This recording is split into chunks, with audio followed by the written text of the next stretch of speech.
मेरे प्रिय विद्यार्थियों, आशा करता हूं कि आप लोग अपनी पढ़ाई शुरू कर दिए होंगे, क्योंकि टीजीटी का, दरोगा का और पेट का जो भी विज्ञापन आ गया है, उन सारी परीक्षाएं संभवतः सितंबर से अक्टूबर के मध्य ले ली जाएंगी। तो इसलिए अपनी पढ़ाई आप जारी रखिए और हम भी आपके साथ हैं। धीरे धीरे हम भी जो इतिहास का पोर्शन है उसको मैं पढ़ाना शुरू कर दिया हूं और आशा करता हूं कि आप इस वीडियो को अच्छे से सुनेंगे, उसको लिखेंगे। एक ज़रूरी बात मैं बार बार कहता हूं कि जो भी आपके पास बुक हो उसको आप ज़रूर पढ़िए, क्योंकि बोर्ड पर सब चीज़ लिखना संभव नहीं है, बहुत टाइम होता है और इसलिए कुछ चीज़ें हम लिख देते हैं कई लोगों की कुछ चीज़ें लिख दीजिए और कुछ चीज़ें तो लिख के ही बताना होगा। तो हमें लगता है कि जो भी बुक हो उसको ज़रूर पढ़िए, आप उसी दिन आपका 60 से 70% कवर हो जाएगा। पिछले वीडियो में हम बताए थे खिलजी वंश के बारे में, जिसके संस्थापक थे जलालुद्दीन फिरोज खिलजी, और वो एक उम्रदराज और उदार शासक था और इसकी उदारता ने अंत कर दिया। वो खुद कहता था कि मैं एक वृद्ध मुसलमान हूँ और मुसलमानों का रक्त बहाने में मैं विश्वास नहीं करता, लेकिन उसके उल्टे उसका जो भतीजा था, जो रिश्ते में उसका दामाद भी बन गया था, उसके ठीक विपरीत सिद्ध हुआ। उसने जघन्य हत्या करके गद्दी प्राप्त किया था और कहते हैं कि जो दक्षिण भारत से धन लेके आया था, अपनी हत्या पर पर्दा डालने के लिए उस धन का इस्तेमाल उसने जनता में, आम लोगों में बांट के किया और जल्द ही लोग भूल गए कि सुल्तान ने किसी सुल्तान की हत्या भी किया है। अलाउद्दीन खिलजी संभवतः धन के महत्व को बखूबी समझता था, जानता था कि धन वह शक्ति है जिससे सब कुछ हासिल किया जा सकता है, आपकी राजनीतिक शक्ति बढ़ सकती है। इसीलिए उसने धन का इस्तेमाल लोगों के मुंह बंद करने में किया, अपनी लोकप्रियता बढ़ाने में किया और एक बार जब भूल गए तो फिर जो उसके दिमाग में बातें थीं उस पर कार्य करना शुरू कर दिया। आपको बता दें कि इसका बचपन का नाम अली गुरशब था और इसके कई भाई थे, लेकिन एक भाई अभी हम बोर्ड पर लिख देंगे, अलमास बेग का ही उल्लेख मिलता है और जिसको उलू खां की उसने उपाधि दिया था। इसने बहुत काम किया था अलमास बेग ने, विशेषकर तब जब अलाउद्दीन खिलजी ने जो बातें कही और उसको जलालुद्दीन फिरोज खिलजी के पास पहुंचाने का उसका दायित्व था। उसको चूँकि वो अभी उसकी एक बेटी से विवाह किया था जलालुद्दीन फिरोज खिलजी से, तो दोनों दामाद थे, तो इसलिए उसकी बात में फंसता चला गया और जैसे जैसे कहता है चला गया और इतना फंस गया कि अंत में अपनी जान गंवाना पड़ा उसको। तो बाद में अलमास बेग को उसने उलू खां की उपाधि भी दिया और उसके सेनापतियों में ये शामिल भी था, योग्य आदमी था। तो गद्दी पर बैठने के बाद इसने कई महत्वपूर्ण काम किए और कई निर्णय लिए जो इसके हित में था। ये दिल्ली सल्तनत का पहला सुल्तान है जिसने गद्दी पर बैठने के बाद धर्म को राजनीति से अलग कर दिया। इटली का विचारक है मैकियावली ने भी इसी तरह से अपना स्टेटमेंट दिया था, जो राजनीति शास्त्र का पिता कहा जाता है आधुनिक काल के। उसने भी धर्म को राजनीति से अलग किया और यही काम इसने भी किया था, क्योंकि इसने उलेमा वर्ग को महत्व नहीं दिया, जो काजी होते थे उनकी महत्व नहीं दिया और वो जानता था कि ये लोग को महत्व देंगे तो हमारे राजनीति में हस्तक्षेप करेंगे, फिर हमको चलने नहीं देंगे। दूसरा, ये दिल्ली का पहला सुल्तान है जिसने सेना का गठन तो था ही, इसके पहले बलबन ने अस्थायी सेना का गठन किया था, बता दें आप लोगों को, लेकिन सेना को नगद वेतन देने का काम अगर किसी ने किया तो अलाउद्दीन खिलजी ने किया। ये बहुत इंपॉर्टेंट पॉइंट है, इसको जरूर ध्यान रखिएगा। सेना अगर पूछेगी अस्थायी सेना का गठन किसने किया तो बलबन मारिएगा, सेना को नगद वेतन देने किसने शुरू किया तो अलाउद्दीन खिलजी मारिएगा। ये दिल्ली का पहला सुल्तान है जिसने हुलिया प्रथा, दाग प्रथा, चेहरा प्रथा शुरू किया। हम बोर्ड पर लिखे हैं, बताते जा रहे हैं कि हम बार बार कहते हैं कि लेक्चर ही मेन होता है, और इसीलिए आपके सहूलियत के मैंने लिख दिया है ताकि आप। हुलिया प्रथा क्या था? दरअसल जैसे कहीं युद्ध पे लोग जाते थे तो घोड़े को साथ जाना होता था, तो घोड़े तो जाता था, किसी और को अपने स्थान पर भेज देते थे और युद्ध करके चला आता था, तो उसको कहते हुलिया प्रथा। और दाग प्रथा या चेहरा प्रथा क्या था? घोड़े को फेरबदल कर देते थे, उससे ये नहीं पता चल पाता था कि कब कौन सा घोड़ा नया है, कौन सा घोड़ा पुराना है। तो उस पर डेट पड़ती थी, जब घोड़ा जो है सेना में प्रवेश करता था तो उस पर डेट पड़ती थी कि फलाने डेट को ये घोड़ा सेना में प्रवेश किया है। तो ये दिल्ली का पहला सुल्तान है जिसने इस प्रथा को लागू किया। इसके पहले किसी दिल्ली के सुल्तानों ने नहीं लागू किया था। इससे ये हुआ कि जो घोड़े होते थे वो बुढ़े घोड़े ना होकर के जो नए घोड़े होते थे वो युद्ध में जाते थे, क्योंकि दो घोड़ा अगर आपके सामने खड़ा कर दिया जाए तो आप बता नहीं सकते हैं कि कौन ओल्ड है और कौन न्यू है, क्योंकि लेकिन जब वो दौड़ लगाएगा तभी आप पकड़ सकते हैं कि ये नया घोड़ा है, ये पुराना घोड़ा है।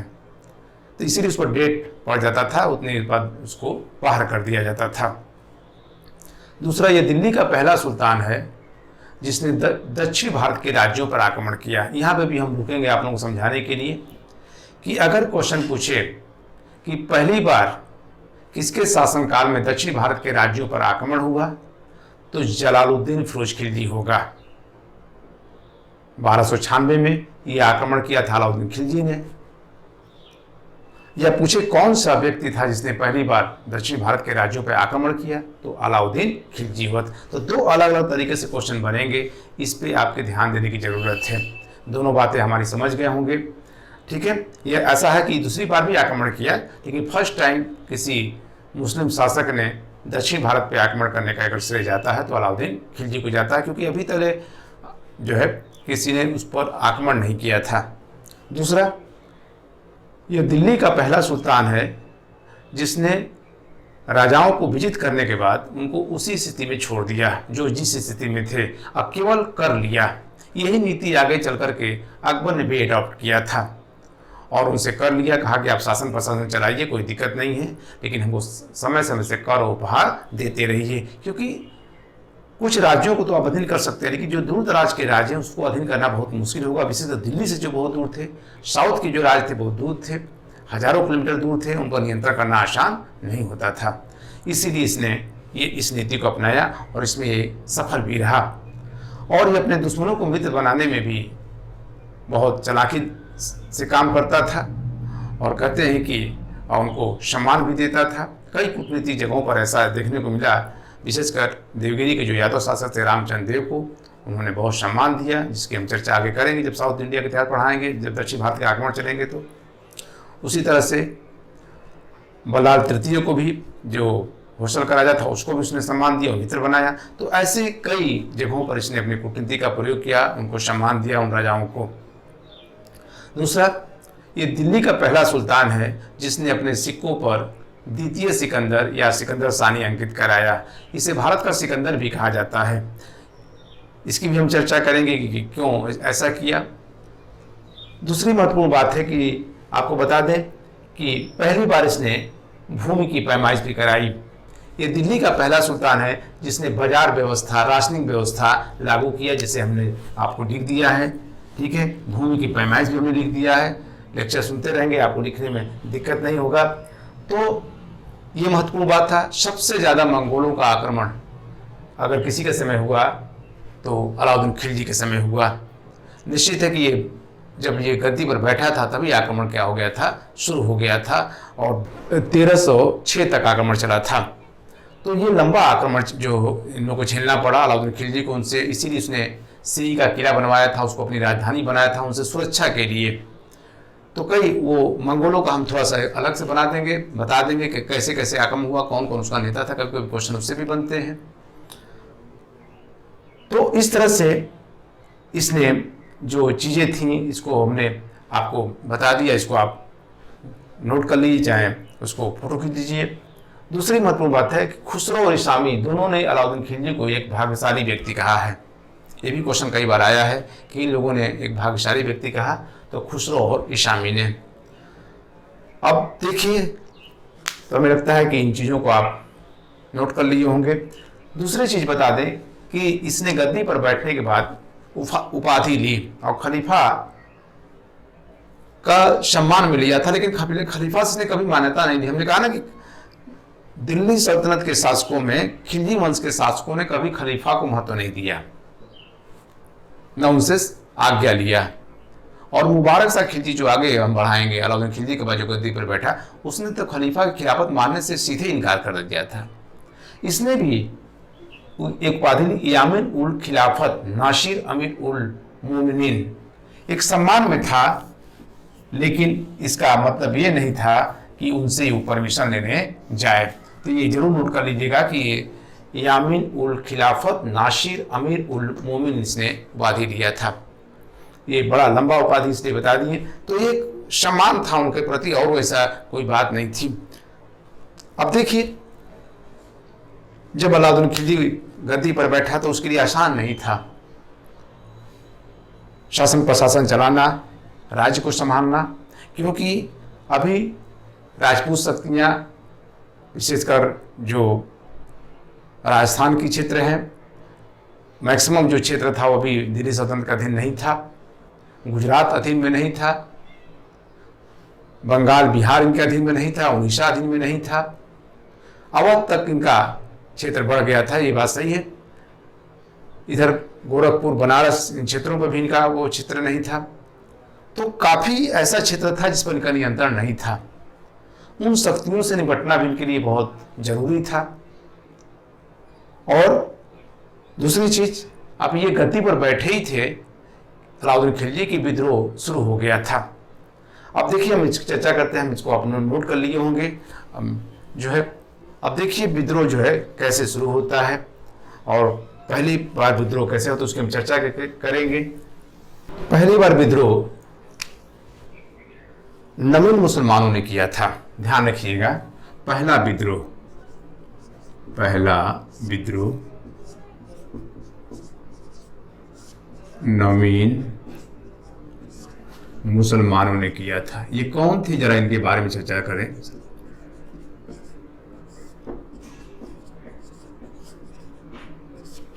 किया था, ये कौन थे नवीन मुसलमान, इसको शायद हम नहीं बताए थे पिछली वीडियो में। दरअसल जलालुद्दीन खिलजी के समय मंगोलों ने आक्रमण किया और कहते हैं कि उलुग खान जलालुद्दीन फिरोज खिलजी ने इनको पराजित भी किया, बर्नी जैसा कहता है, लेकिन लगता है कि वो सही तरीके से उसको रीड नहीं किया। लेकिन उलुग खान के नेतृत्व में 4000, ध्यान रखिएगा, 4000 मुसलमान जो है इस्लाम धर्म स्वीकार करके और दिल्ली में बस गए। ध्यान रखिए, कहाँ बस गए, दिल्ली में बस गए। ठीक है, ये क्या थे, 4000 मंगोल थे, लेकिन इन लोगों ने क्या किया, इस्लाम धर्म को क्या कर लिया, ग्रहण कर लिया, इस्लाम धर्म को ग्रहण कर लिया, इसलिए इनको नवीन मुसलमान कहा गया। यही वो मुसलमान थे जिन्होंने अलाउद्दीन खिलजी के समय विद्रोह किया था। तो क्वेश्चन आया कि पहली बार विद्रोह किन लोगों ने किया था, तो नवीन मुसलमानों ने किया था। दूसरी चीजें, अब देखिए, ये जलालुद्दीन फिरोज खिलजी के समय ही बस गए थे, जिसकी हम चर्चा की उलुग खान के नेतृत्व में। अब देखिए, दूसरा जो विद्रोह हुआ था वो अख्ता खां के नेतृत्व में हुआ था। ये पहला विद्रोह था और ये दूसरा विद्रोह।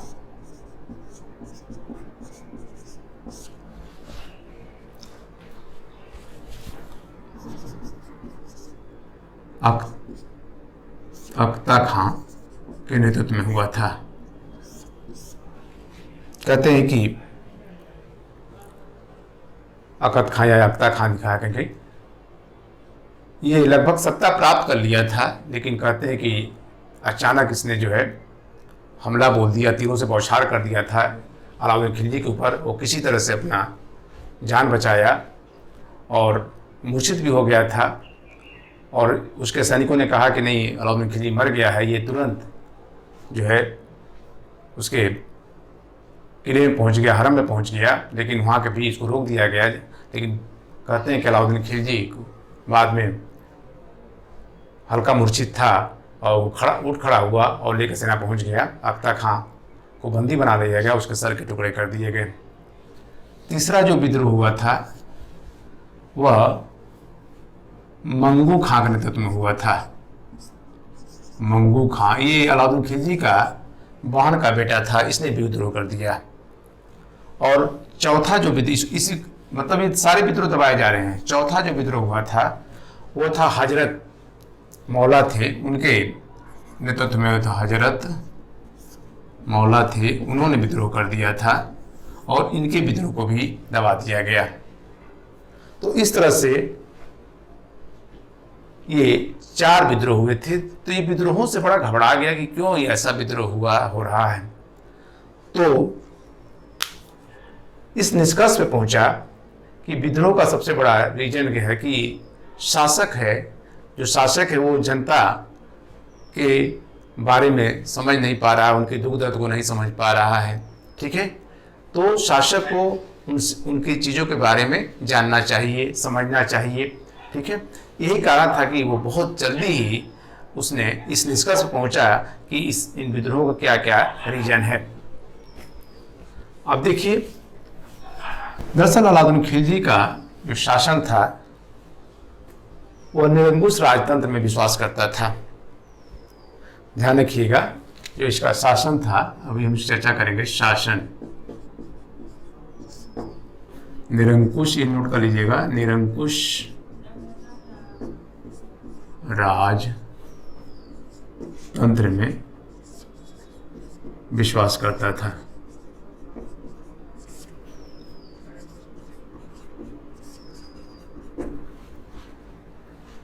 ये नोट कर लीजिएगा। अब देखिए, हमने कहा कि 4 इसके रीजन इसने दिखाए थे। जो विद्रोह हो रहे थे उसके पीछे इसने 4 चीजें शामिल करता है। और पहला कि जो है, शासक को आम जनता के बारे में सोचना चाहिए, उसे जानना चाहिए। ठीक है, ये सबसे महत्वपूर्ण था। दूसरा था, जो अमीर लोग थे वो मिल मिलाप करते थे, आपस में शादी विवाह करते थे, इससे जो है उनकी ताकत बढ़ जाती थी। तीसरा था, अमीरों के पास काफ़ी संपत्ति होती थी, इससे भी उनका मन बढ़ जाता था। और चौथा था, खुलेआम शराब पीना, दावतें देना शराब की, और वहाँ पे भी लोग बैठ करके राज के प्रति षड्यंत्र करते थे। ये जो है 4 जो है इसके कारण इसने माना। हमें लगता है कि आप इसको लिख लेंगे। पहला है, शासक को आम जनता के बारे में फिक्र करना चाहिए। ठीक। दूसरा, शराब पीना तथा दावत देना विशेषकर, हाँ, ये सार्वजनिक स्थान की बात कर रहे हैं हम, सार्वजनिक स्थानों पर। यहाँ पे भी लोग, आप जानते हैं आज के भी डेट में हत्या मर्डर होती है तो शराब की दावतें जरूर चलती है। ठीक है, तो ये भी इस पर निष्कर्ष करें कि ये भी खतरनाक है। चौथा, अमीर वर्ग का होना, अमीर वर्ग के पास संपत्ति होना। ठीक है, चौथा था अमीरों को मेल मिलाप करना। देखिए, ध्यान रखिएगा, अमीरों का मेल मिलाप, शादी विवाह, ये आपस में लोग करते थे। ये सारे रीजन को उसने उसमें अपने शामिल किया। तो अब देखिए, दूसरी चीजें हैं। अब इसी 4 रीजन इसको गिनाया और 4 रीजन पर उसने काम भी करना शुरू कर दिया। पहला काम किया कि इसने अपने पूरे राज्य में मद निषेध लागू कर दिया। ध्यान रखिएगा, मद निषेध लागू कर दिया। 4 मद निषेध। ठीक, इसमें थोड़ा परिवर्तन भी किया कि लोग शराब अपने घरों को बना सकते हैं, घरों में पी सकते हैं, सार्वजनिक स्थान पर अगर पिएंगे तो उनके साथ कठोर व्यवहार किया जाएगा। ठीक है। दूसरा था संपत्ति, अधिक से अधिक कर वसूलना और इतना वसूल लिया जाए कि उनके पास बचे न। बर्नी कहता है, ध्यान रखिएगा, बर्नी कहता है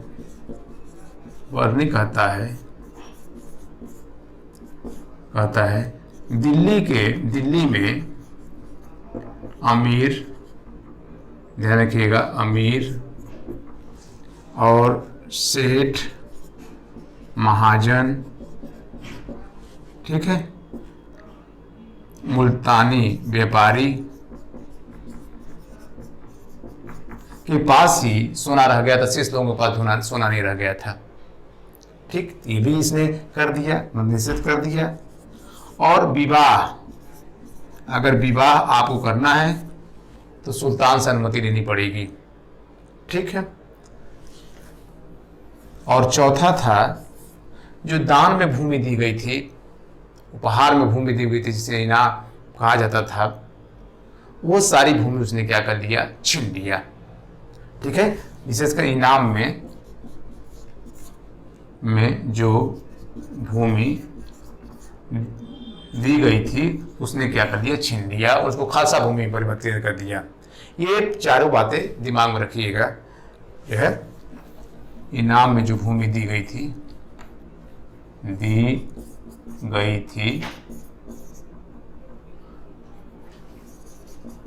वह क्या कर लिया, उनसे छीन लिया। बस, ठीक है।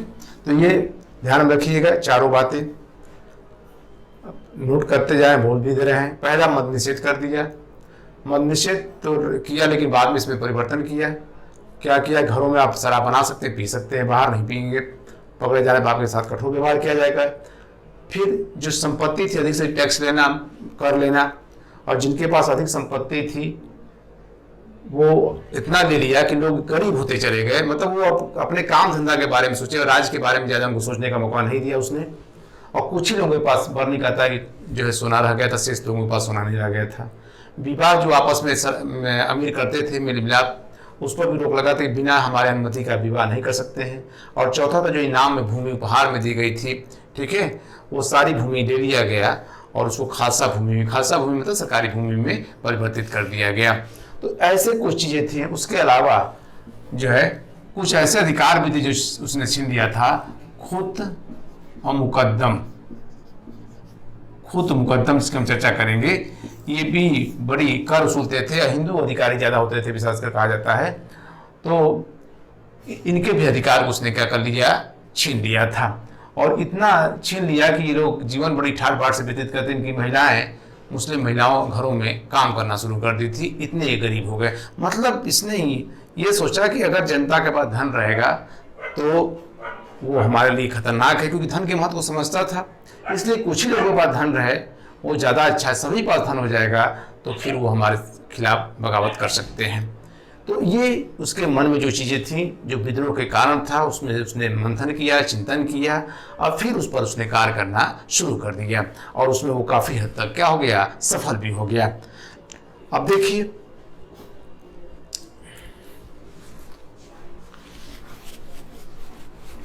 और कहते हैं कि जो विद्रोह हुआ था उसने बड़ी आसानी से कुचला भी। एक काजी की हम चर्चा करेंगे, बयाना के काजी थे। बयाना, इसको नोट कर लीजिएगा। काजी आप समझते हैं धर्मगुरु। बयाना के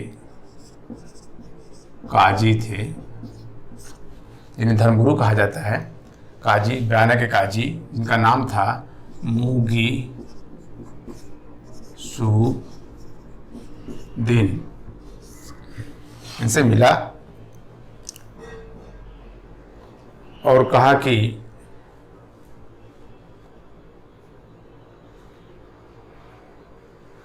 मैं मुसलमान हूँ और मैं पढ़ा लिखा नहीं हूँ,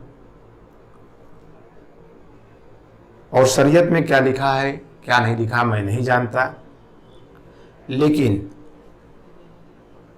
जनता उदंड है और मैं विद्रोहों को रोकने के लिए उनके साथ कठोर बर्ताव करता हूँ। दूसरी चीज़ें जनता के हित के लिए है, मैं कार्य करना चाहता हूँ, सोचता हूँ, इसलिए जो विद्रोही होते हैं वो बात नहीं मानते तो उनके साथ मैं बुरा बर्ताव करता हूँ, और खुदा हमारे साथ अंतिम समय में क्या व्यवहार करेगा ये मुझे नहीं पता। तो ये चेतावनी भी देता है इस तरह से, और अपनी बात कहता है कि विद्रोहियों को रोकने के लिए हमें कठोर कार्रवाई करते हैं, क्योंकि वो ज़रूरी है उनको उनके साथ कठोरता का व्यवहार करना। तो निश्चित है कि काजी मुकुशुद्दीन से इसने बात बड़े सस्ते लहजे में किया। ये माना जाता है कि ये बहुत एकदम पढ़ा लिखा नहीं था, कम पढ़ा लिखा था, एकदम अकबर की तरह। जैसे आता है क्वेश्चन कि कौन सा मुगल शासक था जो पढ़ा लिखा नहीं था, तो अकबर के बारे में आएगा, लेकिन इसके बारे में कहा जाता है कि थोड़ा बहुत पढ़ा लिखा जरूर था ये। तो ये कई बार स्टेटमेंट पूछा है। अब देखिए, हमने कहा कि साम्राज्य विद्रोहों से निपटने के बाद अब जो है बहुत जल्दी विद्रोह हुए थे, तो उससे निपटने के बाद निश्चित है कि अब साम्राज्य का अपना विस्तार करेगा। हमने वो कल बताया था कि गुलाम वंश के शासकों ने, जो मोहम्मद गोरी ने जितना उनको साम्राज्य दिया था जीत करके, उसको उन लोगों ने बनाए रखा, लेकिन खिलजी वंश के शासकों ने ऐसा नहीं किया, अपने साम्राज्य का विस्तार किए और उन पर नियंत्रण किए, और नियंत्रण के साथ साथ उन राज्यों से भी कर लिए जो अभी तक दिल्ली सल्तनत के विशेष गुलाम वंश के शासकों ने नहीं किया था, और उसकी परिणति होती है तो अलाउद्दीन खिलजी के साथ। तो ये सब चीज़ें अब देखिए, तो अब इसका जो है हम हेडिंग डालते हैं साम्राज्य विस्तार। देखिए थोड़ा सा इस पर भी चर्चा हो जाए, क्योंकि साम्राज्य बहुत लंबा, इसको दो पार्ट में बढ़ाएंगे। इनका जो कर व्यवस्था है, राजस्व व्यवस्था, साम्राज्य विस्तार के बारे में चर्चा करेंगे। साम्राज्य विस्तार,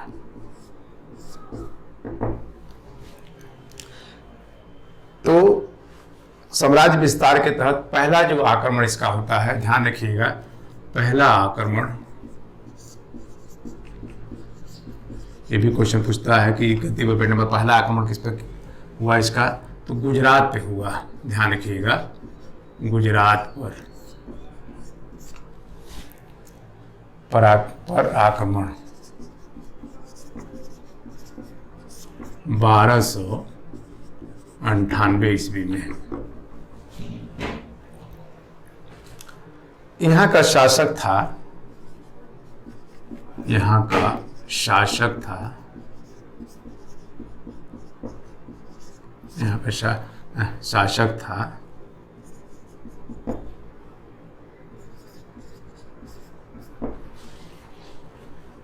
कौन सिंह बघेल।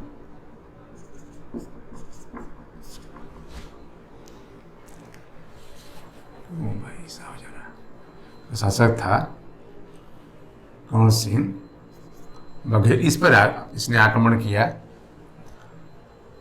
और कहते हैं कि जब जरूरत पड़ती थी तभी ये खुद जाता था, नहीं तो अपने सैनिकों को भेजता था, क्योंकि इसकी सेना में बहुत योग्य और वफादार लोग थे। जैसे उलूग खां था, जफर खां था, गयासुद्दीन तुगलक था जिसे गाजी की उपाधि मिली थी, अलमाश खां था, अलब खां था, ऐसे बहुत से भी हम लिख दे रहे हैं बोर्ड पर। तो इस पर आक्रमण किया। तो साम्राज्य विस्तार में गुजरात पे आक्रमण किया, और इस यहाँ का राजा थे कौन सिंह बघेल।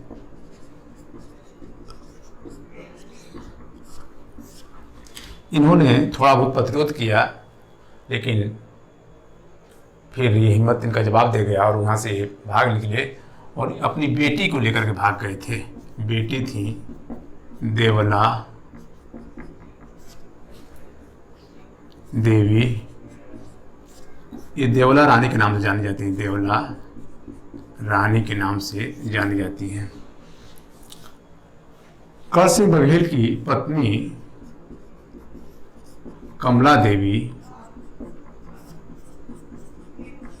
को पकड़ लिया गया और अलाउद्दीन खिलजी को सौंप दिया गया और अलाउद्दीन खिलजी ने इनसे विवाह कर लिया। यह अब इसी आक्रमण के दौरान ध्यान रखिएगा जैसलमेर की भी विजय की गई थी। ध्यान रखिएगा जैसलमेर की विजय की गई।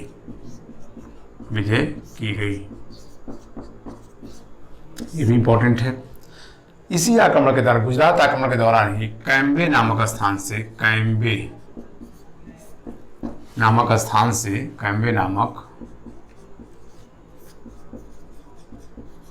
से मलिक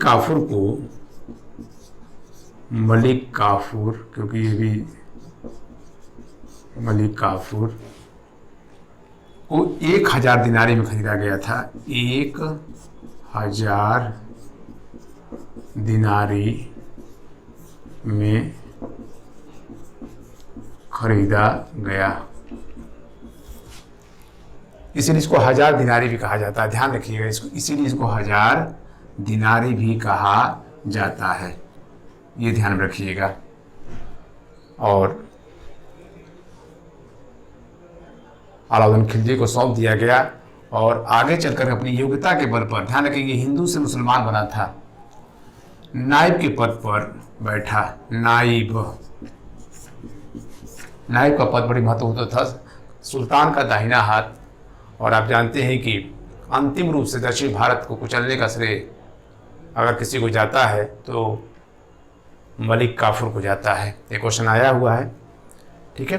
तो ये बहुत इंपॉर्टेंट, महत्वपूर्ण है, इसकी चर्चा होती रहेगी मलिक काफूर के बारे में। तो ये गुजरात आक्रमण के दौरान हुआ और बाद में कहते हैं कि ये कर सिंह बघेल भाग गए थे देवगिरी के यादव शासक के पास और उन्होंने ये कुछ भूभाग दे दिया था जहाँ पर वो अपना शासन कर रहे थे।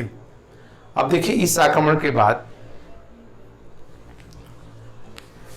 अब रणथंभौर पे आक्रमण हुआ, ये पहला था, और ये दूसरा आक्रमण हुआ रणथंभौर पर 1301 में। इसके पहले जलालुद्दीन खिलजी ने भी यहाँ आक्रमण किया जिसकी हम चर्चा किए थे, लेकिन कहते हैं कि वो इसको जीत नहीं पाया था और काफ़ी टाइम तक उसको घेरे रहा, लेकिन जीत नहीं पाया इतनी मजबूती से। और यहाँ के शासक थे हमीर देव, ध्यान रखिएगा हमीर देव, लेकिन हमीर देव के कुछ लोगों ने गद्दारी कर दिया और जिसके कारण हमीर देव बंदी बना लिए गए और इनको मौत के घाट उतार दिया गया। तो रणथंभौर को भी इसने विजित किया। अब देखिए इसके बाद चित्तौड़ पर आक्रमण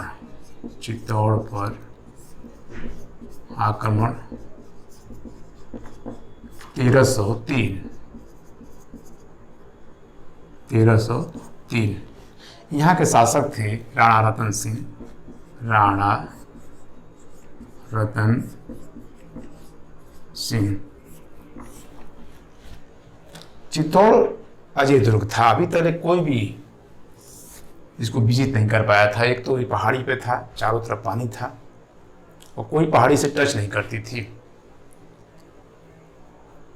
अलग अलग कहानियां हैं जिसकी चर्चा करना कोई मतलब नहीं है, लेकिन चित्तौड़ पे आक्रमण करने का उसका 2 उद्देश्य था।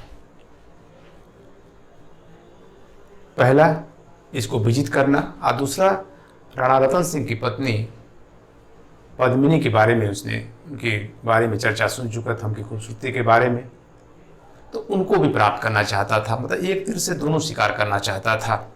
इसलिए चित्तौड़ को इसने खुद चढ़ाई किया और 6 से 7 माह तक, ध्यान रखिएगा 6 से 7 माह तक घेरा डाला रहा लेकिन जब नहीं विजित कर पाया तो कूटनीति का सहारा लिया, 420 का सहारा लिया और कहा कि अपने दूत से भिजवा दिया कि कह दो राणा तन सिंह से कि रानी पद्मिनी को एक बार हमको दिखा देंगे, हाँ, तो मैं देख करके वापस चला आऊँगा। और इस बात को लेकर राणा तन सिंह भी परेशान थे, क्योंकि 6 महीने 7 महीने तक के लिए वो घिरा था, रसद इनको मिल नहीं रहा था। वहाँ से जो चीज़ें थी और अन्य जो शक्तियाँ थीं इनको मदद नहीं करती, जो राजपूत शक्तियाँ, इसलिए डर रही थी कि कहीं सुल्तान हमारे ऊपर आक्रमण न कर दे।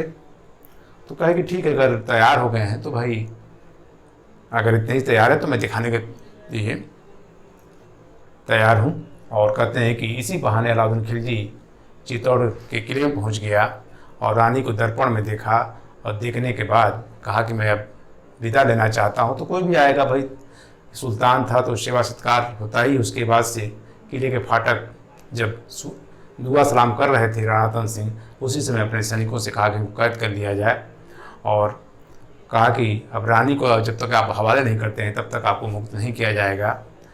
और इसमें बड़ी बड़ी कहानियाँ हैं। फिलहाल रानी को जब ये पता चल गया कि राणा तन सिंह बंदी बना लिया गया, मुझे अब दिल्ली सल्तनत जाना है, तो उन्होंने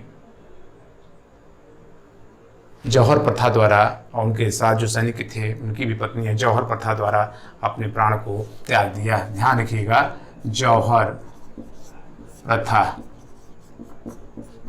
जौहर प्रथा वो प्रथा होता है जब कोई महिला पहाड़ों से कूद करके आग में या पानी में कूद करके अपनी जान दे दे, ऐसी प्रथा को कहते हैं जौहर प्रथा। स्त्रियां अपनी मर्यादा की रक्षा के लिए, अपनी लाज बचाने के लिए इस प्रथा का इस्तेमाल करती थी। ये प्रथा भारत में तब स्टार्ट हुआ जब मुसलमानों का हमारे यहाँ क्या हुआ, आक्रमण हुआ। ठीक है, तो ये राजपूतों में ज़्यादातर ये प्रथा क्या थी, विद्यमान थी और बाद में तो ये बहुत विकराल रूप धारण कर लिया, जौहर प्रथा। तो रानी पद्मावती ने, और जो रानी के बारे में जो भी चीज़ें मिलता है, तो मलिक मोहम्मद जैसी ने, ध्यान रखिएगा, मलिक मोहम्मद जैसी ने पद्मावत लिखा था, पद्मावत लिखा था, उसी में इसका उल्लेख मिलता है और जो भी कहानियाँ उसमें मिलती हैं उसी के आधार पर लिखा गया है। मलिक मोहम्मद जैसी की टाइमिंग है 1540, शेरशाह सूरी के समय इन्होंने पद्मावत लिखा था। तो ये ध्यान रखिएगा कि इसी में जो है इस कहानी का मिलता है। इसका कोई बहुत ज़्यादा लंबा जिक्र करने का कोई मतलब नहीं है। ठीक है, तो इस तरह से चित्तौड़ के किले को भी विजित कर लिया और कहते हैं कि बड़े पैमाने पर कत्लेआम किया।